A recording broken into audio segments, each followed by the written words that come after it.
Abbiamo dei buoni segnali, nel senso che l'azienda ha dato aperture alle nostre richieste, quindi adesso a breve torneremo al tavolo e ci faranno delle proposte. Svolta nella trattativa sul destino dei lavoratori del Fondaco dei tedeschi gestito da DFS, che a novembre ha annunciato la chiusura col licenziamento collettivo di 226 dipendenti.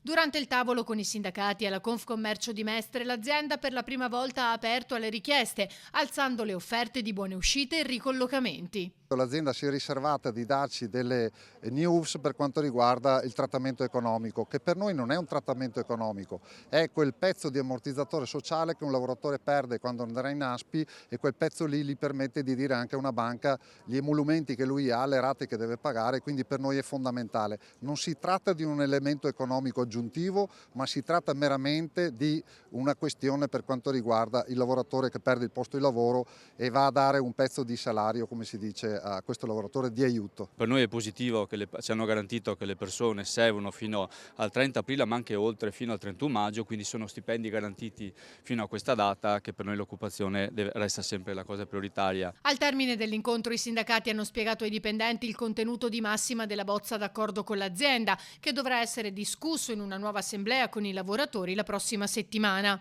DFS ha offerto una buona uscita a chi resterà fino all'ultimo giorno, il 30 aprile, con possibilità di rimanere per lo smantellamento fino al 31 maggio e soldi in più.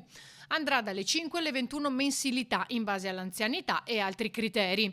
L'offerta precedente era invece di una mensilità per anno lavorato. La società ha poi aperto alla ricollocazione dei lavoratori che lo vorranno all'interno del gruppo a livello globale, una mobilità locale ma soprattutto internazionale di cui dovranno essere definiti i dettagli. Infine l'azienda ha scelto di alzare l'offerta economica anche per chi dovesse dare le dimissioni prima del 30 aprile. Ancora nulla però sugli appalti. Teniamo ancora aperta la vertenza per quanto riguarda i lavoratori in appalto e ci riserviamo di avere un ulteriore incontro in ragione all'unità di crisi anche per la tutela di quei lavoratori che in questo momento, diciamo, non hanno alcun tipo di proposte economiche.